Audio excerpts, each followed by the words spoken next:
Replikasi DNA adalah suatu proses penggandaan DNA sebagai materi genetik makhluk hidup. Proses ini sangat penting dalam tahapan perkembangbiakan atau pembelahan sel, yaitu pada fase asiklip sel materi DNA-nya yang telah digendakan kemudian akan dibagi ke masing-masing anakan sel yang baru. Bahkan kita ketahui bahwa struktur DNA berupa double helix terdiri dari dua rantai untaian polimer DNA yang sering berpasangan secara komplementer. Dalam berpasangan, adenin berpasangan dengan timin, sedangkan guanin berpasangan dengan sitosin. Dan adapun terbentuknya pasangan tersebut dikarenakan adanya ikatan hidrogen antara kedua jenis basa. Mengetahui susunan basa dan pasangan basa DNA ini sangat penting. Jadi untuk mempelajari bagaimana DNA itu diduplikasi atau digandakan, proses replikasi DNA ini terlebih dahulu bentuk double helix. Ada dua protein yang berperan dalam pemisahan rantai double helix, yaitu DNA helikase, sehingga expanding protein DNA helikase pertama kalinya dia akan diisolasi sebagai enzim yang menghidrolisis ATP saat menempel ke DNA dengan melakukan hidrolisis ATP. DNA helikase dapat menempel dan bergerak sepanjang DNA dan membelah struktur double helix DNA menjadi dua single strand DNA. Jadi fungsi dari enzim helikase ini adalah untuk menghidrolisis rantai ganda polinukleotida menjadi dua rantai tunggal polinukleotida. Protein yang kedua adalah single strand DNA blending, atau protein nama lainnya itu adalah helix destabilizing protein. Nah, protein ini berfungsi menstabilkan struktur single strand DNA. Nah, DNA yang telah dibelah dari struktur double helix dan membentuk gulungan ini mampu mengganggu proses replikasi dengan adanya SSB atau single strand DNA painting. Nah, ini dapat tetap lurus sehingga memudahkan proses replikasi. Proses replikasi DNA ini tidak perlu menunggu struktur double helix ini dibuka seluruhnya. Ketika sebagian dari DNA mulai terbuka, maka proses replikasi ini dapat dimulai apabila kita bayangkan, maka bentuk ini itu seperti garpu yang mana kedua untaian ini memiliki orientasi yang berbeda satu sama lain atau disebut dengan antiparalel. Satu untaian DNA template berorientasi 3 aksen ke 5 aksen dan untaian yang lain berorientasi 5 aksen ketika absen di Carrefour. Nah, aplikasi inilah tempat terjadinya kegiatan utama proses replikasi. Pada saat proses replikasi ini terjadi di titik tersebut, itu tersusun kompleks multiprotein dan multi enzim yang terlibat dalam proses tersebut di garpu replikasi. Nah, enzim primase yang membentuk primer yang dibentuk berupa segmen RNA pendek yang dikenali oleh DNA polimerase untuk memulai replikasi. Nah, kenapa sih harus dibutuhkan RNA primer? Nah, jadi ternyata hal ini berkaitan untuk mengurangi jumlah error atau kesalahan saat replikasi DNA. Dengan menggunakan RNA primer, tubuh secara otomatis menandakan tempat replikasi yang rentan error itu, sehingga diperlukan perlakuan khusus agar proses replikasi itu bisa berlangsung seakurat mungkin. DNA polimerase ini berfungsi untuk merangkai rantai-rantai mononukleotida membentuk DNA baru. Nah, enzim ini ditemukan pada tahun 1954. Nah, proses polimerisasi DNA atau oleh DNA polimerase ini dimulai dari datangnya deoksinukleotida trifosfat bebas yang sesuai dengan pasangan basa dari ujung 3 aksen DNA template di kartu replikasi. DNA dengan orientasi 3 aksen ke 5 aksen akan diproses secara kontinu saat fragmennya dibuka sedikit demi sedikit. Nah, enzim polimerase ini akan memproses dari satu basa ke basa selanjutnya. dengan arah 5 aksen ketika absen black DNA dengan orientasi ini itu disebut leading strand. Adapun nilai DNA dengan orientasi yang berlawanan itu disebut lagging strand, yang mana DNA ini berorientasi 5 aksen ke 3 aksen, sehingga proses replikasi ini tidak bisa dilakukan secara kontinu karena enzim polimerase ini juga bergerak dari arah 5 aksen ke 3 aksen.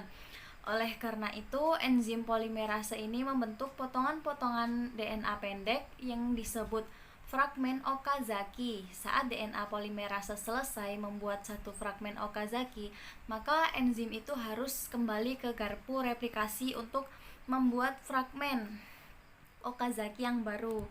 Nah, setiap dimulainya pembentukan fragmen Okazaki itu perlu ada RNA primer yang dicetak oleh primase untuk memulai replikasi fragmen Okazaki akan selesai dibentuk apabila itu 5 absen bertemu dengan ujung tidak absen dari RNA primer. Fragmen sebenarnya dengan demikian itu lagging strand itu akan terdiri dari RNA primer, dan fragmen Okazaki dibutuhkan proses lanjutan berupa penghilangan RNA primer dan penyambungan fragmen Okazaki menjadi satu strand yang utuh. Menghilangkan RNA primer ini dilakukan oleh eksonuklease yang kemudian dilanjutkan dengan pembentukan DNA baru oleh DNA polimerase sebagai pengganti primer, dan akhirnya fragmen-fragmen yang terbentuk selanjutnya itu disambungkan oleh enzim ligase menjadi strand DNA yang utuh. Bagaimana sih proses terjadinya sintesis protein itu? Jadi secara umum sintesis protein ini terdiri dari dua tahapan, yaitu transkripsi dan translasi. Jadi transkripsi ini merupakan proses pembuatan salinan mRNA yang berasal dari DNA.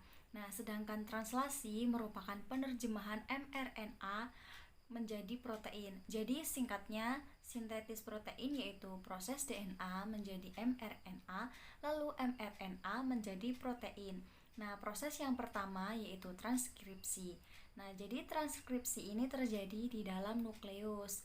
Ada 3 tahapan yang terjadi dalam transkripsi, yaitu inisiasi, elongasi, dan terminasi. Saat terjadi proses transkripsi, DNA yang terkandung dalam nukleus itu akan dihampiri oleh RNA polimerase.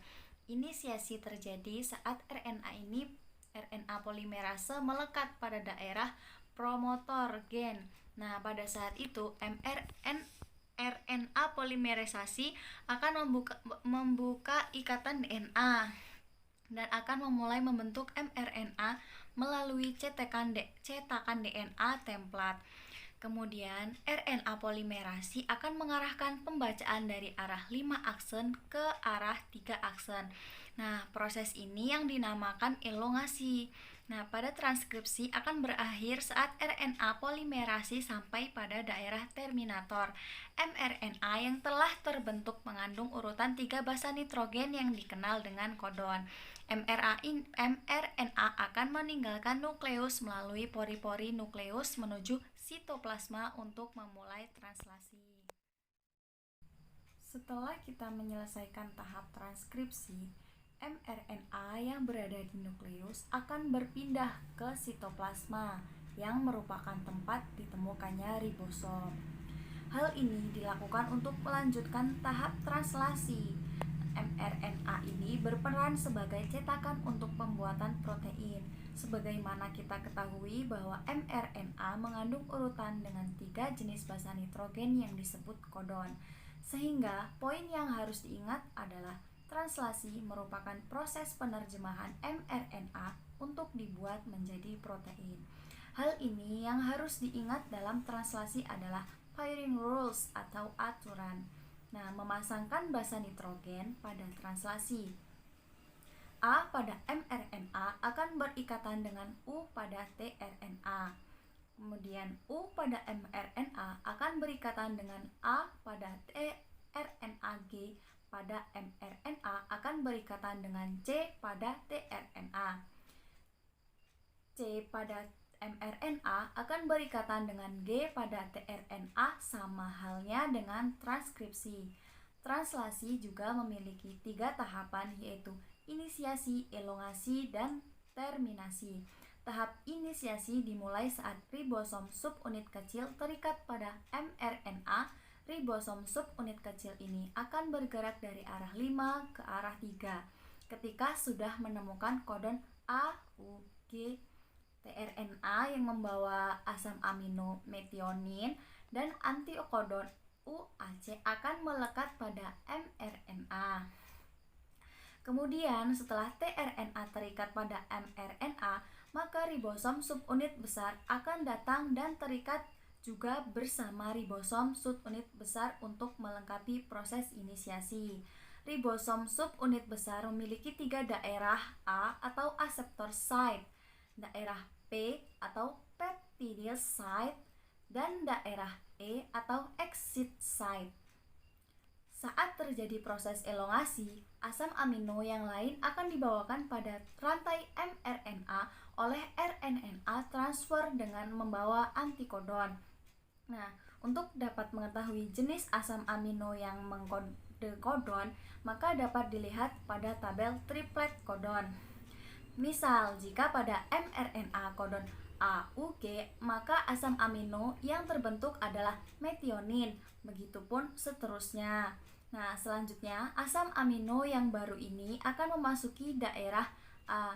Lalu, ikatan peptida akan terbentuk di antara kedua asam amino pada daerah P.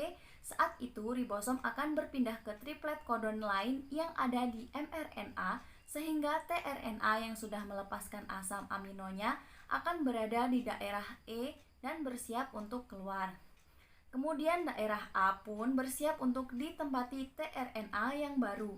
Nah, siklus ini akan terus berulang sampai nada tahan terminasi terjadi ketika salah satu dari 3